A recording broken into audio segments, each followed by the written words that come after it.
Donc, je suis Jean-Yves Cholet, je suis le directeur du LISMA, c'est le laboratoire de recherche de SupMeca.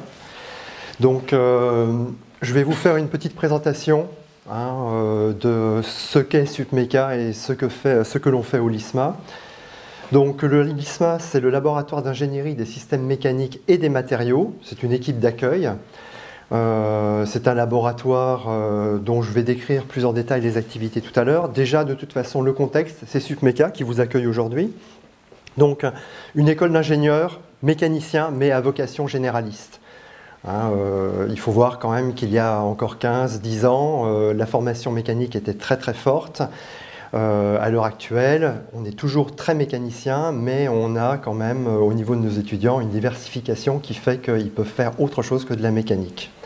Alors, formation à l'ingénierie des systèmes industriels de transport et énergétique. Ça, c'est une phrase qu'on a mis dans les statuts de l'école assez récemment. En fait, la mécanique, elle est présente où? Dans tous les systèmes industriels, dans les moyens de transport et dans l'énergétique également. Et ce n'est pas que de la mécanique, c'est du système complexe en fait. On a 2 sites, Paris et Toulon, avec 200 étudiants par promotion. Et ces étudiants se répartissent dans des parcours. Donc le choix de parcours se fait au milieu de en deuxième année. Donc c'est une coloration, ce n'est pas une spécialisation, il faut bien voir ça. Les étudiants ont tous le même diplôme à la fin, simplement ils auront eu plus de simulation pour les uns, plus de mécatronique pour d'autres, et ainsi de suite. Donc au niveau des parcours, il y a un parcours qui est sur la simulation et les procédés de fabrication, très orienté matériaux.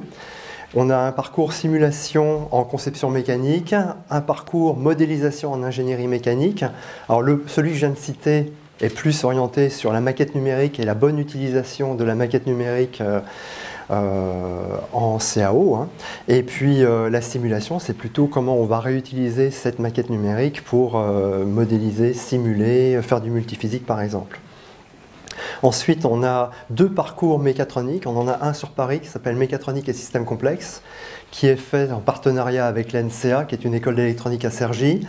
Et on retrouve également la mécatronique dans le dernier, c'est robotique et systèmes mécatroniques à Toulon.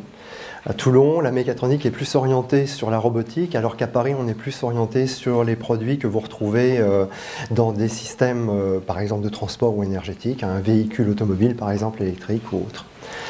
On a système de production et logistique, qui inclut également une formation à l'usine numérique. Et puis, on a méthodologie et innovation en conception avancée, qui traite plus également d'éco-conception, et qui est à Toulon. Alors, on a de nombreux partenariats. On a des partenariats internationaux au niveau académique. On a des partenariats internationaux au niveau entreprise qui vont employer ou prendre en stage nos étudiants. On a beaucoup de projets avec des industriels. Actuellement, il faut savoir quand même une chose, c'est que l'école telle que vous la voyez est en mutation dans le sens où on risque de s'orienter de plus en plus vers une bonne partie du cursus sur tout ce qui est application aéronautique. C'est la tendance à l'heure actuelle. Les écoles un petit peu seules dans leur coin ont besoin de se regrouper et on restera toujours généraliste, on continuera à faire de l'ingénierie pour l'automobile, pour l'énergétique, mais la part liée à l'aéronautique risque d'augmenter un petit peu. Et puis, tous les enseignants-chercheurs qui enseignent dans ces parcours ont également une activité de recherche et on fait en sorte que ces enseignants-chercheurs puissent enseigner sur leur discipline maître au niveau recherche. Et donc, la majorité, vraiment la quasi-majorité des enseignants-chercheurs de l'école sont au LISMA, qui est le laboratoire d'ingénierie des systèmes mécaniques et des matériaux. Voilà pour l'école. Donc maintenant, je vais passer au LISMA. Donc, le LISMA est indissociable de SupMeca. Alors, le LISMA ne s'arrête pas à SupMeca. On a des collègues de Paris 8 qui font partie également de l'école, du laboratoire. C'est un laboratoire qui a une taille respectable, avec 40 enseignants-chercheurs environ. Alors, ça varie, les enseignants-chercheurs, ça ne varie pas trop, mais enfin, il y a des recrutements chaque année. Plus de 40 doctorants, ce qui n'est pas anodin quand même. On a un support par des ingénieurs, des techniciens et des administratifs. Alors les ingénieurs, je reviendrai dessus tout à l'heure. Le budget annuel tourne à l'heure actuelle, en dehors de tout ce qui est dotation de l'État, hein, à 1,5 million sur contrat. On a des moyens expérimentaux, donc des moyens expérimentaux qui sont acquis, alors soit en propre, soit sur fonds propres, soit de plus en plus par l'intermédiaire de projets collaboratifs, ou alors des moyens expérimentaux qui sont développés en interne. On a pas mal de moyens numériques, donc je ne vous cache pas qu'on travaille beaucoup avec Dassault Systèmes. On participe même au développement des différents solvers qui sont dans CATIA AV6. Alors bien sûr, les étudiants travaillent aussi avec Delmia, Abacus, ANSYS, mais nos enseignants-chercheurs aussi. On a l'appui de 4 pôles techniques, c'est pour ça que je parlais des ingénieurs et techniciens tout à l'heure. C'est-à-dire qu'on a un pôle instrumentation, un pôle calcul, un pôle matériaux et un pôle mécanique, et ces 4 pôles nous permettent de développer des moyens d'essai. Donc ces pôles travaillent à la fois au développement des TP pour nos étudiants, mais également au développement de moyens d'essai. Donc celui que la photo que vous voyez là, c'est un moyen d'essai qui a été développé et qui est en cours de calibration et de finition pour un projet qui s'appelle O2M, sur lequel je reviendrai tout à l'heure. Alors ça, c'est devenu incontournable pour une école comme la nôtre et donc pour son laboratoire.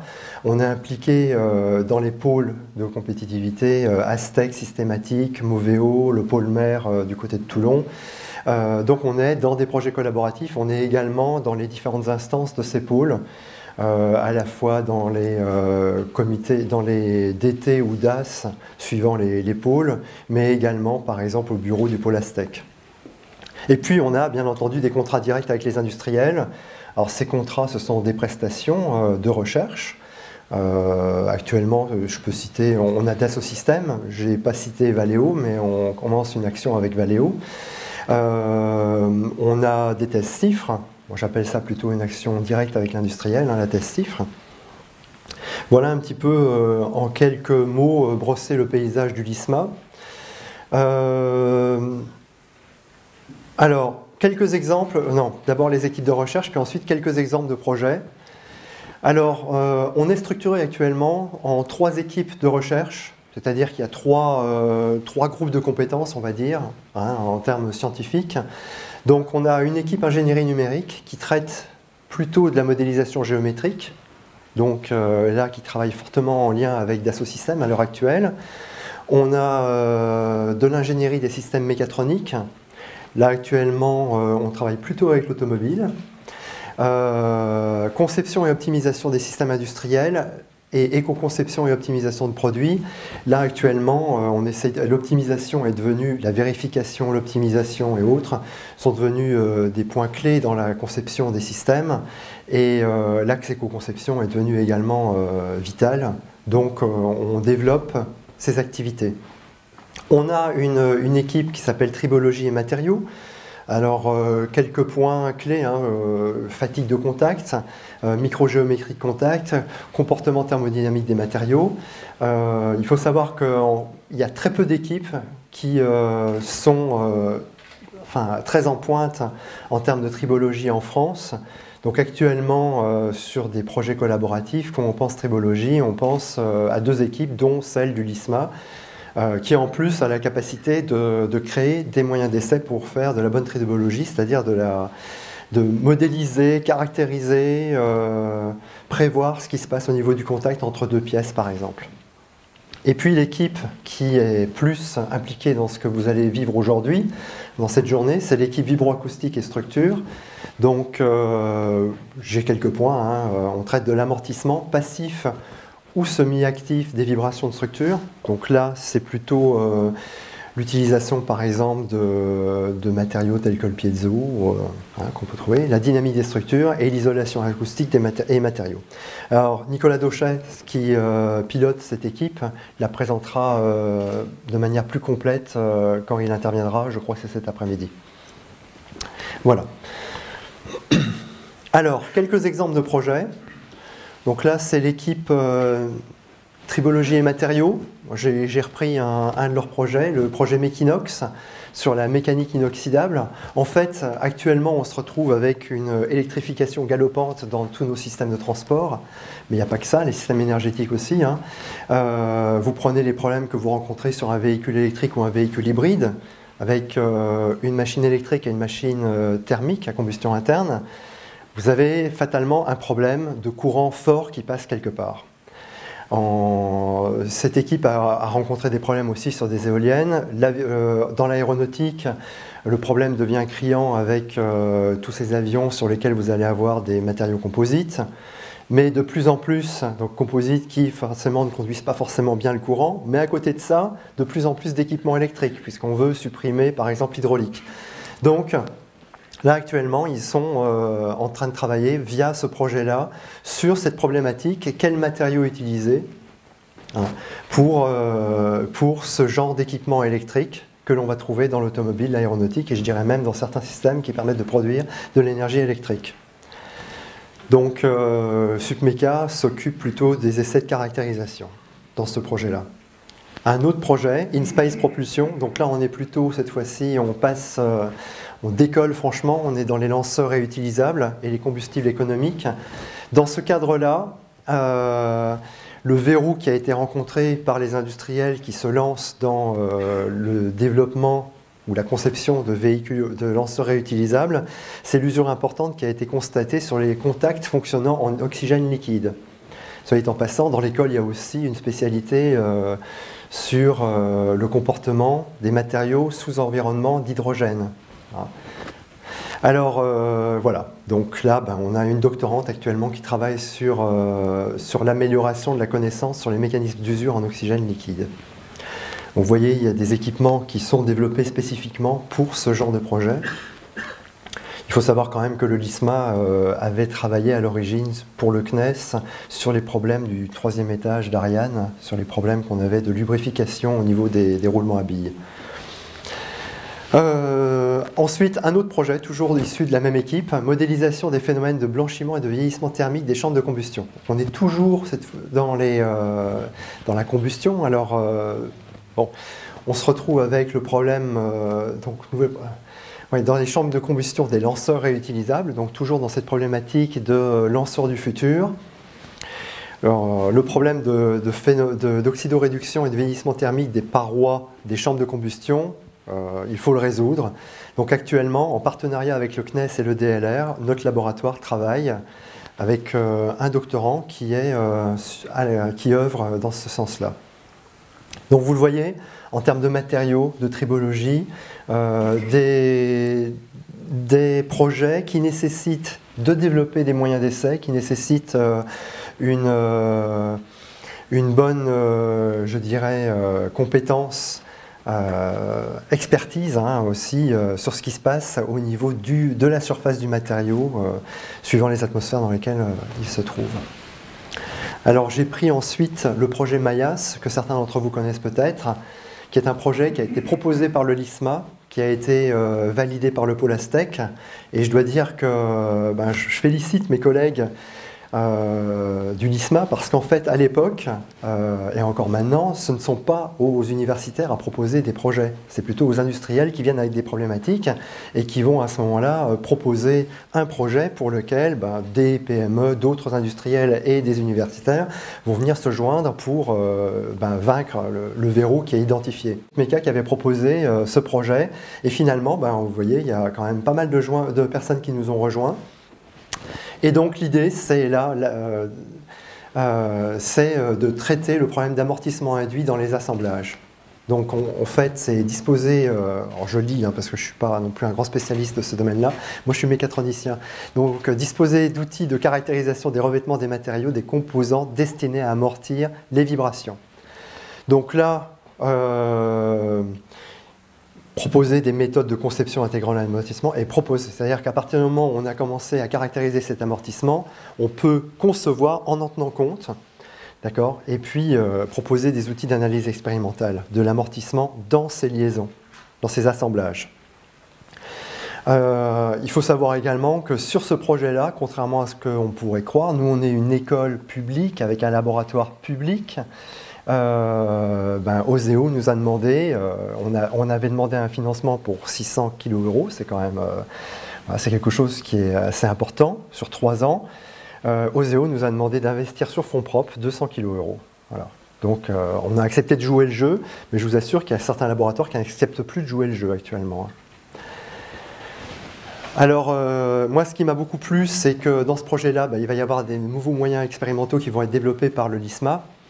Donc, mes collègues, que ce soit Jean-Luc Dion qui est dans la salle ou Franck Renaud, que vous verrez tout à l'heure, qui vous présentera certainement ses travaux, ou Nicolas Dauchès pourront vous expliquer un peu plus ce qui se passe ici. Mais je crois quand même qu'il y a une forte compétence dans le développement, dans la conception de ce genre de moyens qui permettent de vraiment identifier ce qui se passe dans un mécanisme. Alors ici, il se trouve que c'est un assemblage, on essaie de simuler un assemblage et de voir comment il peut permettre d'amortir les vibrations. Toujours dans le domaine du spatial, là j'ai pris un projet, je ne sais pas tout, voilà. Mes collègues travaillent sur une base de données de modèles élémentaires sur l'amortissement dans les lanceurs spatiaux. Vous voyez, donc là, je vais passer rapidement, mais vous voyez qu'on est fortement impliqué dans ces domaines aéronautiques et spatiaux à l'heure actuelle. Là, je vous ai sorti un projet qui a capoté. C'est un projet que j'avais initié avec les collègues de l'ENCA et de l'EISTI. C'est un projet de mise en place de commandes de vol électriques pour l'aviation légère. Et ça a capoté, mais j'ai souhaité vous le montrer parce qu'en fait, ça ne marche pas toujours, les projets. On propose, on a des industriels et pas des moindres, puisqu'on avait EADS qui était dans le projet, on avait SAGEM, Défense Sécurité. Mais un projet de commande de vol électrique sur des petits avions, ça fait peur. Ça fait peur aux organismes de certification. Et donc, ils ont préféré attendre que Airbus et autres et consorts valident les concepts pour pouvoir mettre ça sur les petits appareils. Par contre, j'en parle parce que pour moi, ça montre un peu la vie de la science, celle qu'on l'a fait à l'heure actuelle. Des gros projets collaboratifs, on monte, on y passe énormément de temps, mais beaucoup de temps. Que ce soit les industriels, les universitaires. On commence déjà presque à travailler sur les projets pour vendre un peu pas nos solutions, mais ce que l'on veut faire. Et puis, ça capote. Et nous, on a réussi à réutiliser ça parce qu'en fait, ce qu'on avait fait était réutilisable dans d'autres projets. Et on a participé ainsi à un projet qui s'appelle O2M, qui s'appelle Outils de modélisation mécatronique, mais au lieu de l'appliquer à l'aéronautique, on l'a appliqué à l'automobile. En fait, ce qu'on appelle la mécatronique, c'est, pour ceux qui ne connaissent pas trop, c'est mécanique, plus électronique, plus informatique, plus automatique, le tout assemblé un peu comme on peut, encore à l'heure actuelle. Et dans O2M, qui est un projet qui a été labellisé par Moveo et Systématique, on a traité, dans la phase 2, on a traité du groupe motopropulseur électrique sur l'exemple d'application de Renault à l'heure actuelle. Donc en fait, qu'a-t-on fait dans ce genre de projet? On a fait du prototypage avec par exemple SysML pour le prédimensionnement. C'est un langage que certains d'entre vous connaissent peut-être. Et si vous ne le connaissez pas, voilà, sachez qu'il existe des langages qui permettent à l'heure actuelle de modéliser tout ce qui va servir à faire de la bonne ingénierie système derrière. On a utilisé Modelica et Dimola, qui sont des langages qui permettent de faire également du prédimensionnement, et qui par contre ont le défaut de ne pas pouvoir faire de la bonne vibroacoustique, si j'ai bien compris, à l'heure actuelle. Et puis Katia. Donc vous avez des modèles de ces différents langages. Et alors finalement, qu'est-ce qu'on a fait? En fait, en partenariat avec Dassault Systèmes, qui fournissait une plateforme qui était non finalisée et qui est basée sur le Katia V6, vous avez peut-être entendu parler de cette révolution qui se passe au niveau CAO à l'heure actuelle. Eh bien, nous, on a prototypé avec des langages qui sont des langages libres, on va dire. SysML, Modelica, il n'y a pas de problème, n'importe qui peut l'utiliser, c'est ouvert. Et puis, en prototypant, on a vu un gros delta entre ce que pouvait fournir Dassault Systèmes et ce que nous, on souhaitait faire ce qu'on souhaitait utiliser pour pouvoir mieux modéliser notre groupe motopropulseur électrique, et ça a permis donc de spécifier ce qui était nécessaire de rajouter sur un outil comme CATIA V6. Et puis, c'est bien beau de faire du prédimensionnement, mais à un moment donné, on passe de quelque chose qui est, je sais pas, ND, 2D, comme vous voulez, il se passe un peu tout là. On est assez libre, on a du mal à mettre de la géométrie là-dedans d'ailleurs. Et puis à un moment donné, paf, le coup près tombe, il faut plonger dans le 3D. Et là, le problème du 3D est très fort, c'est-à-dire qu'on commence à avoir des problèmes de multiphysique un peu partout, qu'on n'a pas forcément pu modéliser ici, quand on est dans un MATLAB Simulink ou dans un Dimola Modelica. Et on a en particulier un doctorant qui a travaillé en vibroacoustique sur une modélisation hybride d'un petit motoréducteur. Alors lui, c'était un petit motoréducteur qui servait sur un ouvrant motorisé, mais qui va servir également au réducteur que vous trouvez entre le moteur électrique et la transmission aux roues du véhicule sur l'électrique. Donc c'est Sylvain Touviot qui vient d'ailleurs de nous quitter pour aller chez Bosch, mais il a fait un travail, moi je ne suis pas un spécialiste, mais qui a été vraiment plébiscité par tous les industriels qui étaient dans le sous-projet dans lequel il a travaillé. Donc là, c'est tout à l'honneur de l'équipe vibroacoustique du labo. Voilà, alors. Voilà. Voilà.